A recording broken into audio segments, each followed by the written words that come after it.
So my name is Dr. Amy Mielek, and I work at the hospital as a psychologist. So we have joining us now Ananya, Andres, Caroline, and Jocelyn. I know Ananya and Caroline. I haven't seen Ananya for a while. So what we'll do is I will read the question aloud so the interpreter can interpret it. And then if you can raise your hand if you're ready to answer it, that would be helpful. We're going to let you introduce yourselves, and we'll go alphabetical. So why don't we start with Ananya? So they're going to flip so you guys are a little bigger on the screen here. There you go. So Ananya, can you just quickly introduce yourself? Hello, my name is Ananya. I am a senior at University of Washington, so a little bit older than the rest of the group. I use she, her pronouns, and yeah, I'm really excited to be here and just talk about my experiences as I'm sort of a recent high school graduate, but I'm also in college, so kind of in that limbo as well. Do you mind telling us what hearing devices you use? Yes, sorry. I use a hearing aid in the left ear, and then I have a cochlear implant on the right ear. And then we'll go to Andre. Andres or Andre? Am I saying it right? It is actually Andres. Yeah, I also go by Dre.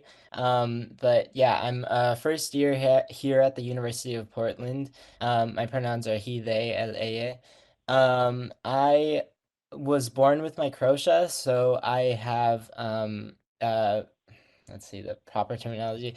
Severe to profound conductive hearing loss in my right ear, and then have normal hearing in my left ear. And I recently just started using a hearing aid actually. Okay. And we'll go to Caroline. Can you hear me? Yes. Okay, great. I'm Caroline. I am a junior at Eastside Catholic out in Sammamish, and I have kind of moderate to profound hearing loss. I have a cochlear implant in my left ear and a hearing aid in my right, and I think that's everything. Okay. And Jocelyn? Hi, I'm Jocelyn. I'm a sophomore at Mercer Island High School, and I'm just deaf in one ear, but when I was younger, I had like I think it's called like the Baja thing, and that's like an implant. I don't have that anymore though. Because you didn't like it or it didn't help? I don't know, like I think it was like a newer model, and it kind of made like weird noises, so that's why I got it removed, but yeah. Okay. So you've tried different things and it hasn't helped. Okay.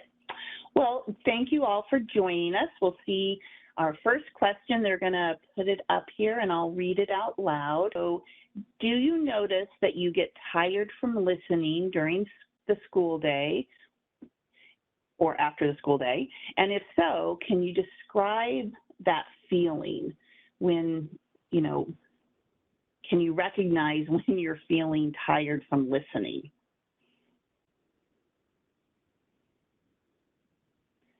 Ananya?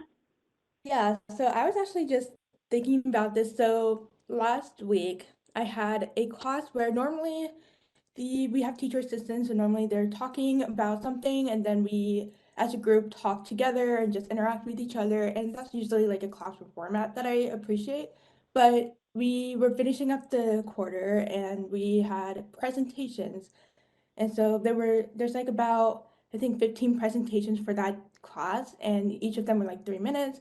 But it's just a person after person just talking for 3 minutes. And yes, there's some visuals, but you're mainly supposed to be listening to what they're saying.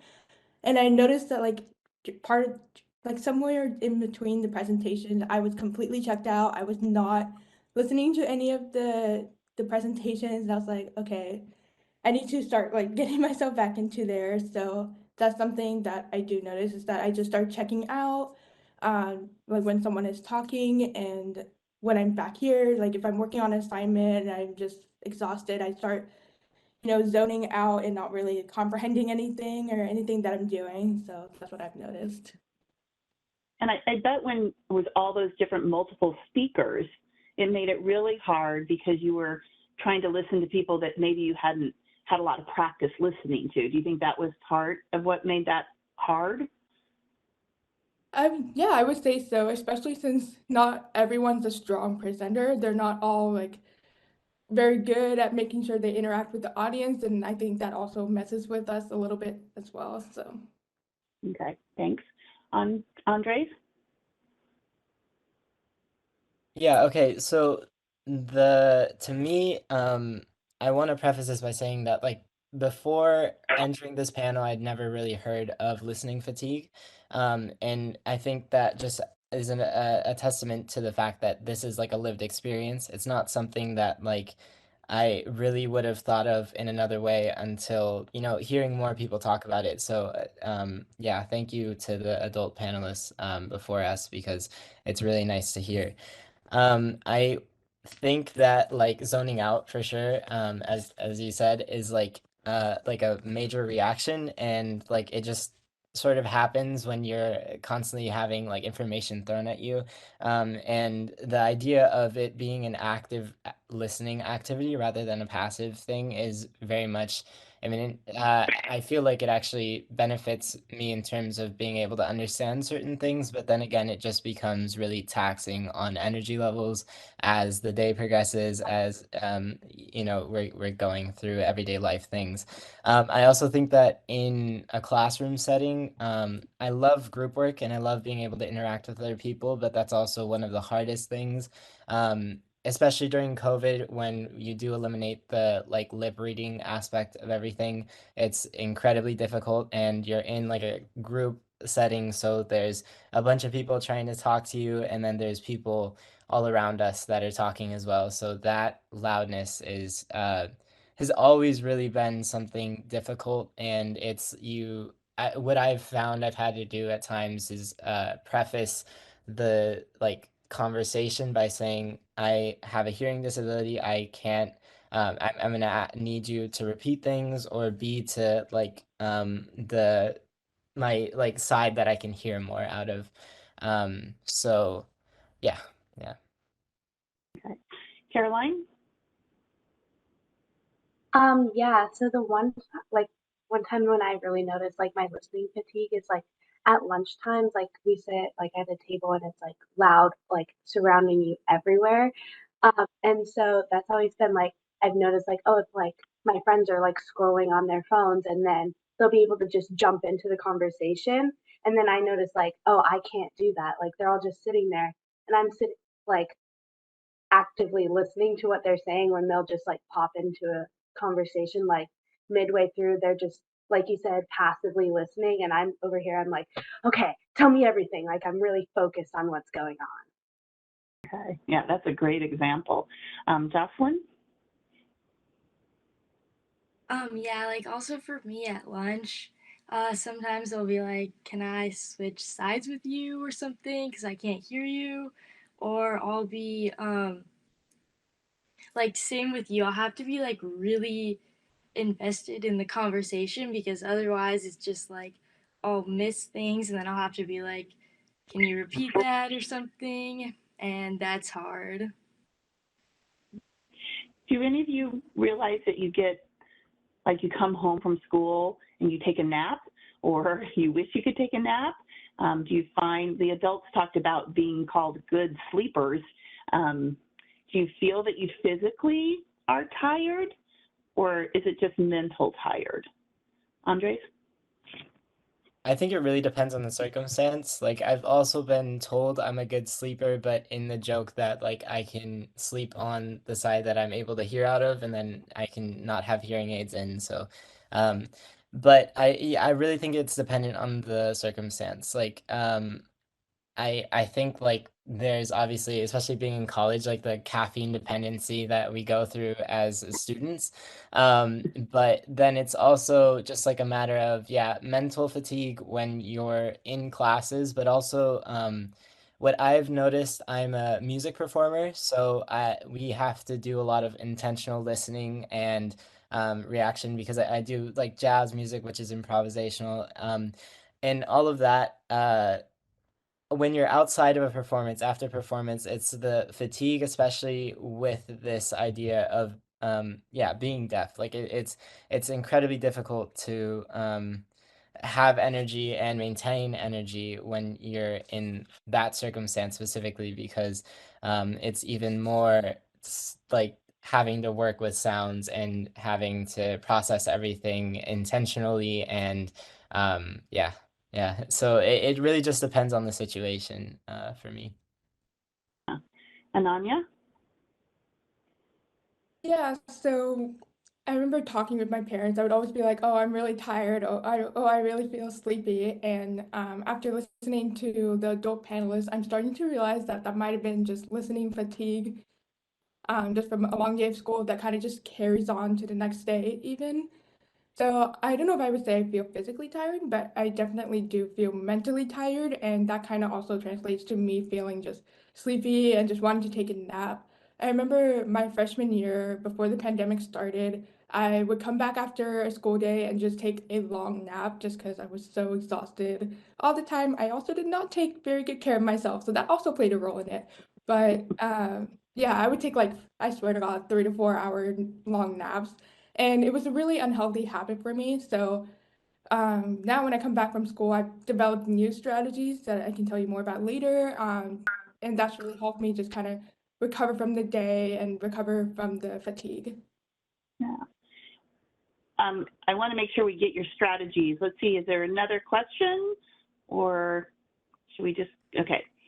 I want to go back to make sure we remember that, Ananya. So the next question is, what connection between academic overload and listening efforts and related fatigue?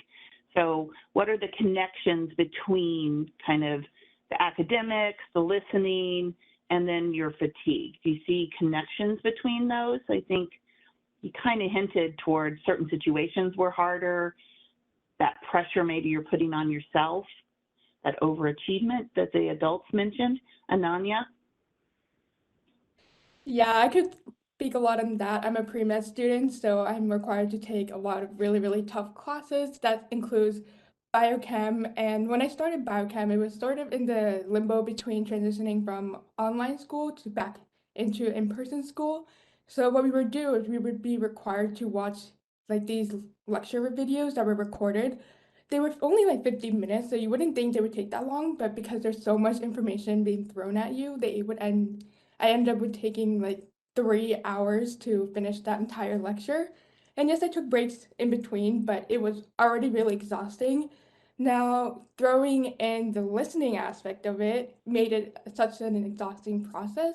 And I remember like the second quarter of taking biochem, we had a professor that had like some sort of accent that was really, really hard to understand. And there were captions, but they were AI generated, so they weren't super accurate all the time. So I had to like advocate for myself, talk to the professors, and say, look, I cannot understand the professor when he's speaking, and the captions are not accurate. So they had to like literally watch every single lecture and like fix every single caption by hand so they could help students like me. And it was really great because I wasn't the only one struggling. There were a lot of normal hearing people that was also struggling with that as well. So in the end, that helped a lot of people, but I definitely did feel that exhaustion. Just that academic information overload, especially in college, is like you have to process so much information so quickly, and they're often super in depth compared to what you learn in high school. So that combined with listening fatigue is definitely there. It definitely exhausted me the most. I was the most exhausted when I was taking biochem compared to any other class. So I was going to ask you, we're going to have another panelist join us, Prina, but Ananya, I just wanted to follow up. Who did you go to ask to get, and bravo for you for advocating, and who did you go to ask to get them to correct the transcriptions for you? Was that hard to do? And who did you ask? Yeah, so Not at all, because being a pre-med student, like your grades really matter. So I was like, I'm not gonna risk my grades just because I'm struggling to hear and I don't feel comfortable. So there's like every syllabus for every class, every professor is different, and they all have different ways of wanting you to reach out to them. So for this particular class, I believe there's like a website that we used for all our classes, and there's like an inbox messaging service on it. So I just reached out to the professor, both professors, and I included the entire teaching team just in case there was someone else that reads the messages more, and just explain my situation, explain my DRS accommodations, and that what I need um, for any class, and then explain what I'm having trouble with, and asking them to just kind of figure out a way to fix the captions. And it was because it was like an online like service. I think it's so much easier like asking for help online than if you were to go in person. But yeah, they were really nice about it. They took the time to do that. So yeah. Okay, great for you. Caroline, I'm going to come to you next, but Prina, can you quickly introduce yourself, just kind of your grade and what devices you wear? Hi, I'm Prina, and I am in the 10th grade, and I go to Roosevelt High School. I use 2 cochlear implants, and do you want me to like mention my accommodations or? Yeah. Yeah, what do you, so I use an ASL interpreter in all of my classes, as well as live transcribing. okay, great. So right now we're kind of talking about what connections do you see between your academic overload, listening effort, and fatigue? So kind of what impact is it having on you? Caroline? Yeah, so the thing that I've noticed the most is when it's like a lecture, that's when I find myself kind of like tuning things out. Um, and it's not so much of whether it's like harder to listen to, it's just that like all the information is being um given to you like auditorily, and it's not like on a screen or it's not somewhere written down. And then also taking notes like during a lecture is something that I find like really challenging, and I'm sure a lot of people can relate, especially with hearing loss. It's you can't listen and write things down at the same time. um so yeah, that's kind of when I've noticed I've had more listening fatigue. And kind of a solution that I've used for that is I've used a um, online captioning app. I know some of the adults mentioned that as well. Going to a private school, I don't get accommodations like a public school would. So I have a like free app that I've just downloaded on my phone, which is a little more difficult because you can only have a certain amount of minutes recorded. Um, but I found that that helps. Yeah, so everyone has little different situations, and having that live transcription, which some school districts will provide, which I think is a real benefit, because then you don't have to take notes, and you have a whole transcript of what happened during the day, which can be really nice. Ananya, Andres, do you get that accommodation through your college program too, where you have live transcriptions for your classes? Ananya?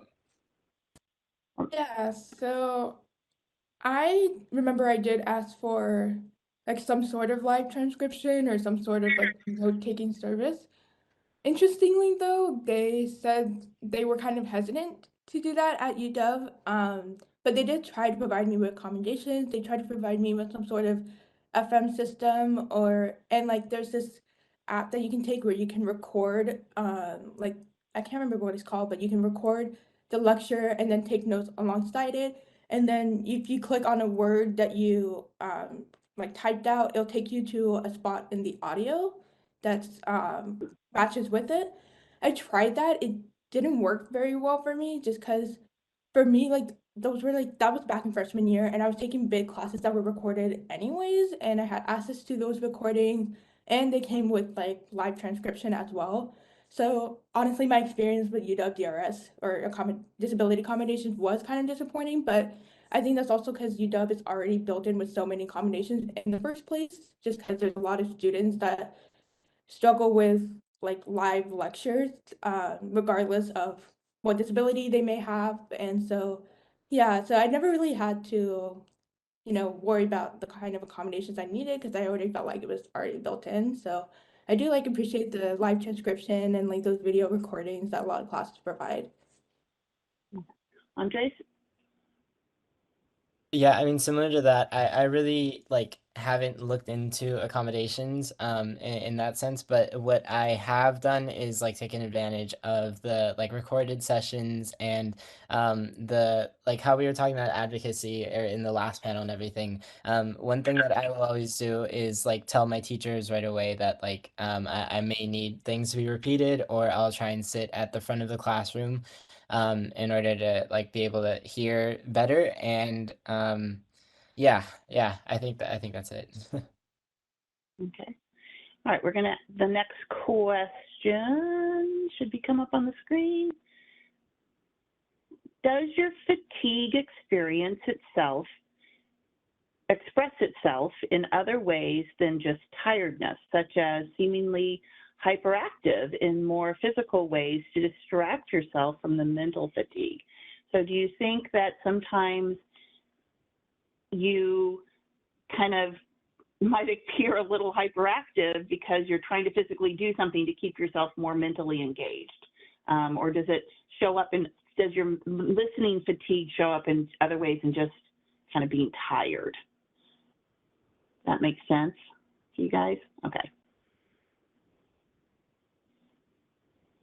Anybody want to tackle that question? Prina or Jocelyn, you haven't gotten to share? Okay, Ananya? I would say I used to be, I guess even now, I'm kind of a huge snacker. So I think one ways that my fatigue shows up is by I feel more hungry after. So especially right after class, I feel like I need something to eat, or I don't know if that's because like I associate eating with relaxation, and so with listening fatigue, I need relaxation. I don't know if that's the association there, but somehow when I'm more tired, I feel the need to eat. So there we go. Okay, yeah. Prina? Yeah, I've actually never really been exposed to listening fatigue. I definitely experience it now that I understand what it is. But for me, I tend to just zone out most of the time. I tend to see things a little bit darker. I don't know if that's something that other people experience as well. And I also tend to hear like a high pitched noise um, that usually goes away after a while once I'm like refreshed again.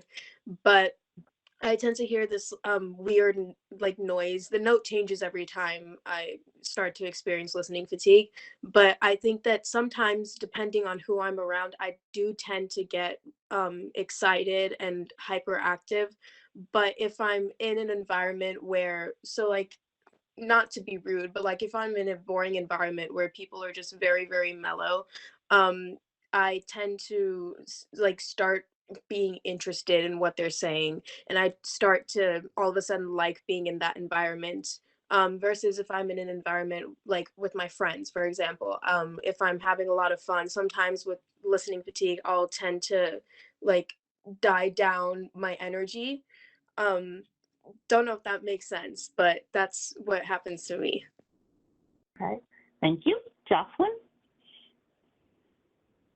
For me, I feel like it's more like if I'm like experiencing like listening fatigue, it will be like me with my friends and they'll be talking and I'll like zone out for like a couple seconds and it might look like I'm cranky or something. Like sometimes I could get like a little cranky and it doesn't last for very long. It's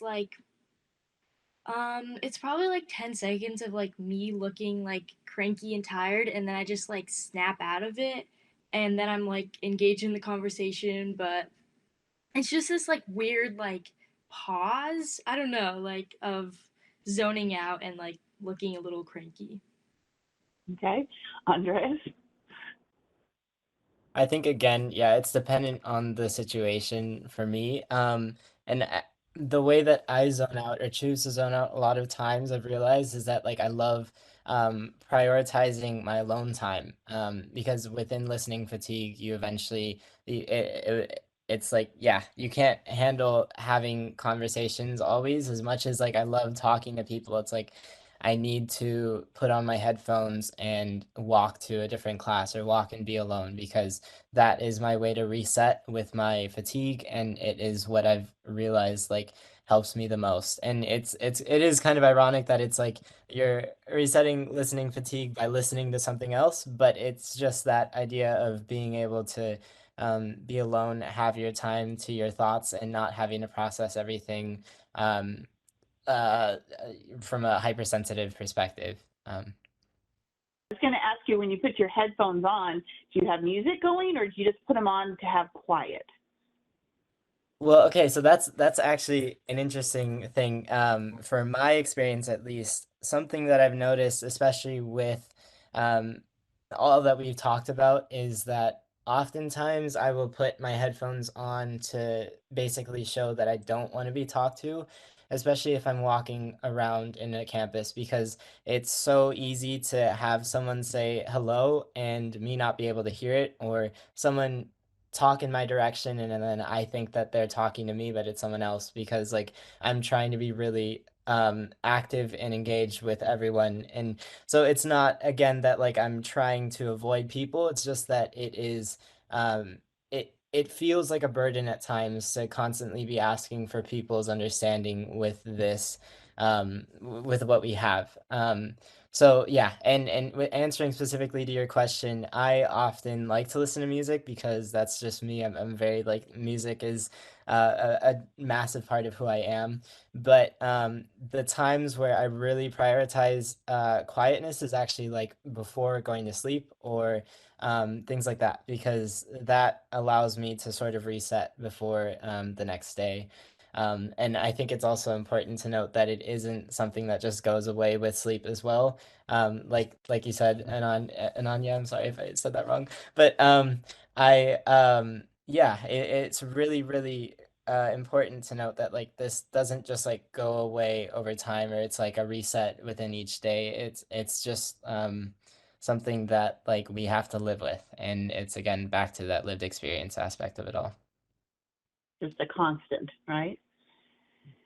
Caroline?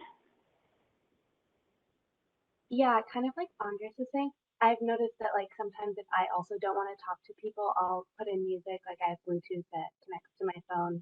My hearing aids connect to my phone, and I've noticed that like I tend to listen to music like the same playlist or the same type of music over and over because it means I don't have to actively listen as much to it, and I can just kind of like let it play and just kind of like calm down as well and not talk to people and not like pay attention.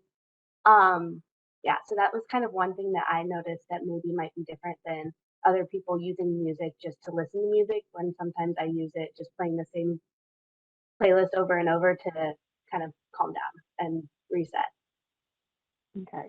But if you're Bluetoothing it to your hearing aid, you don't get the same benefit as Andres. It doesn't give as much of a visual to people if you have loud, visible headphones on. If you're Bluetoothing it, they may not know that you're, so having a real visible thing gives that clearer signal, like I'm listening to something else. So you might have more of a situation where people think, oh, she's ignoring me, because they don't realize that you're Bluetoothing. But I think that happens across the board now with most teens and young adults and even adults, because everyone's walking around with some device in their ear a lot of the times. So, Andre, did you have another ad, or is your hand still up? Okay. Anyone else want to add to, I know, I'm hearing, but I talk with people all day, and when I get in the car to drive, I don't want to turn the radio on. I like driving in silence. I enjoy not listening to more people talking. And some people find that odd, that I just really enjoy a quiet quiet half-hour drive without any noise, because my brain has been listening too. I don't have hearing loss, but I think it's because I am constantly listening to people. So I just was wondering if you enjoy the silence and the, Trina? Yeah, similar to Andres, my sort of getaway from the world is definitely music. And I think that with me, I can use music to calm down, whether it's listening fatigue or something else. And I think that for me, music is sort of a distraction from my listening fatigue. So it's not, it doesn't really like take it away, but it like distracts me for a certain period of time. And so I think of it kind of as a backup, but something that I highly, highly, highly enjoy about having profound hearing loss is being able to take off my cochlear implants and just not hear anything. And I think for me, that's just like my time to basically talk to myself as if I'm my own imaginary friend.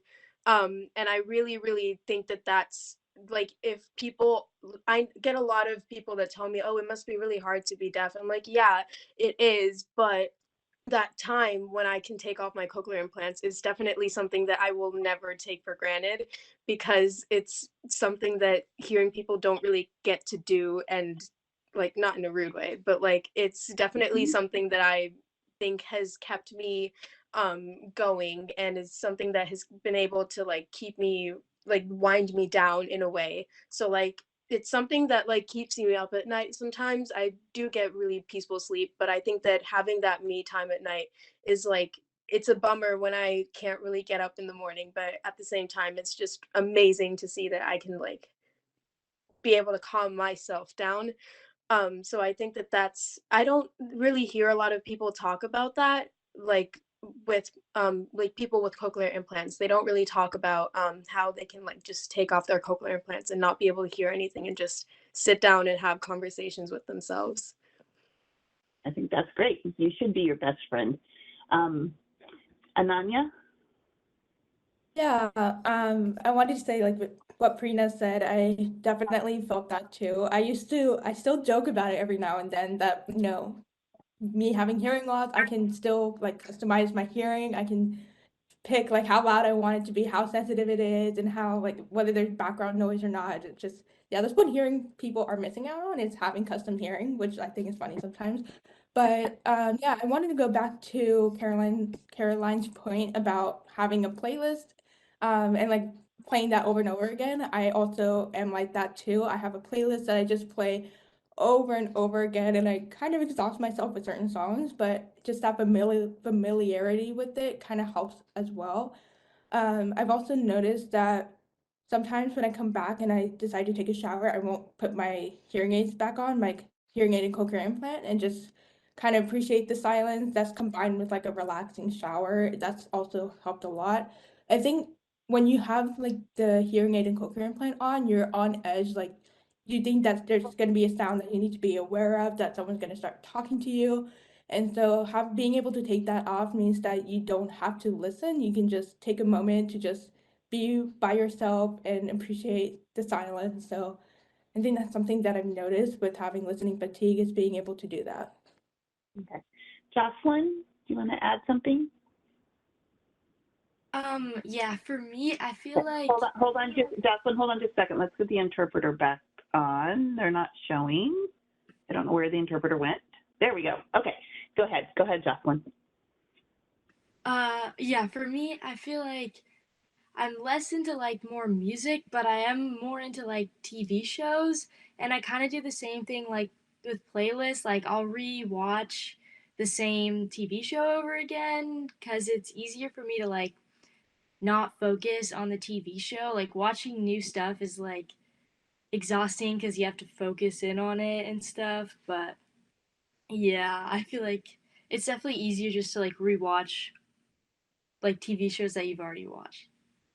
Do you have captions on when you watch TV? Um, I guess it depends like on what show I'm watching. Is if it's like a calm show, I guess no, but if it's more of a show that you have to focus in on, yes. Okay. And just general question, raise your hand if you always have captions on. Okay. All right. Okay. Thanks. Andres? Yeah, I was actually going to comment on the playlist aspect of things. I think again, first of all, it's really awesome to hear similar experiences because this isn't really like I don't know. I've never really had this experience for being able to share what it's like. But I wanted to actually make the point to those who are not living in this experience, maybe this analogy to sort of listening fatigue that I experience a lot. When I'm listening to a new song or something, or listening to like a variety of new songs or something, what I will end up doing is being hyper focused. And it's this like idea of tunnel vision. And I think my listening fatigue manifests itself in the when the song is over or when I break out of that tunnel vision, because then afterwards it's like this like pressure in my eyes and like this just like weight on me of like I'm so tired. And it wasn't like that before. It was because of the being hyper focused. So I am also like a victim of listening to the same like playlist over and over because like it's safe for me, and it is not something that I need to like focus on. But then if I listen to music that I really am hyper focused on, it's afterwards the like it's going away from that tunnel vision to like experiencing like significant amount of tiredness that feels it's mental and physical. And I mean, yeah, I think there's just like a lot of comparisons you can like say like that, like within like any like sports or like I'm trying to think of ways to compare it to, but like yeah, for me, I was like a soccer player, so I would say that the comparison is like being in the soccer game, and then afterwards you feel like tiredness within your body. But this with regards to hearing, it is like afterwards, you just get really mentally and physically tired, and that's when you really, really value those, or at least that's when I really value those silent spaces as well. It's kind of like when people talk about in work or sports or anything, you're in the zone. And when you're in the zone, you're really in it. But when you move out of it, you realize, whoo. But for you guys, you're having to be put in the zone all the time. The zone is kind of driving your life more so than I can choose to get in the zone maybe when I'm working on something, but you're always having to kind of stay in the zone when you're trying to interact with people. So I think that's all right. Got another question here, so it's going to come up on the screen. What is something you learned sooner? What is something you learned sooner about advocating for yourself or about your individual listening needs? How could adults have helped that learning process? So maybe what is something you wish you had learned sooner for advocating yourself, and how could adults maybe help you learn it earlier if you feel like you have learned it? Okay, got lots of hands up. Okay, Caroline. Yeah, one thing that growing up, I went to public school and now I'm at private, but my audiologist growing up, she was great. My school audiologist, sorry. She would like come in like once a month and make sure like my teachers were using the FM system, and that was really great. You kind of learn from that like demonstration. She was always there and always like making sure things were being done how they were supposed to be done. And so you kind of like pick up on that. You're like, when she's telling them they need to do this, then she's telling me that I need to make sure they're like using the microphone or muting it when they're not in the classroom. Um, so that's something that like really helped me. And also my mom, she's always like, put in your hearing aids. Like I've always grown up like using them. Um, and so that's also something for me personally. I had mild to moderate hearing loss, but I never was able to just not wear them.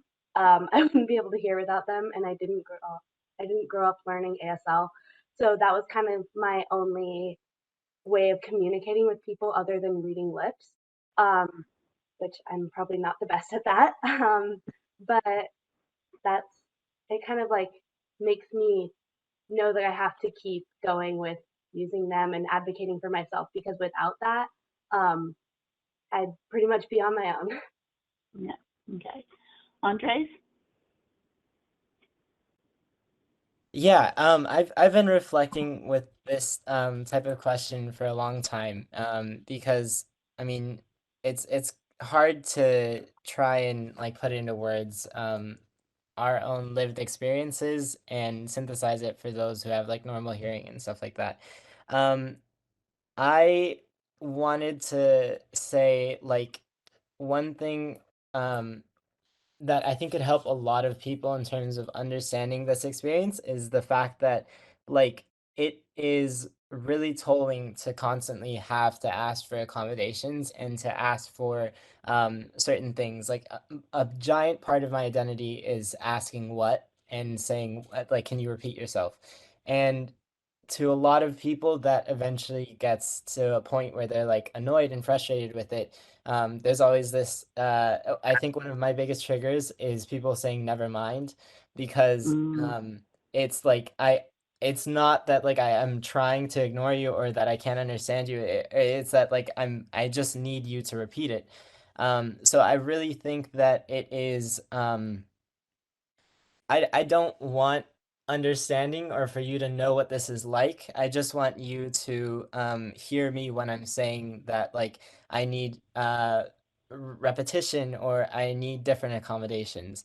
And I think that's something that I'm still trying to grasp with today. I mean, like I didn't get a hearing aid until I was 17 because I was scared of what that would um, mean for me in the social aspects that I was in. I was always more like one of those people that, you know, was either bullied or would have things happen, and I think all of us have this, where it's like things happen to us that to someone who's normal hearing, they're not going to think much of it, but to us, it is like really impacting. And um, uh, for me, it was negatively impacting. So for a long time, I was really scared to actually have a device that would help me. But I think that's just something that I wish I would have learned sooner, is that like it really is an amazing thing to have. But even in that too, I think there's the nuance that we having these devices still doesn't mean that like we have like normal hearing or like that we're like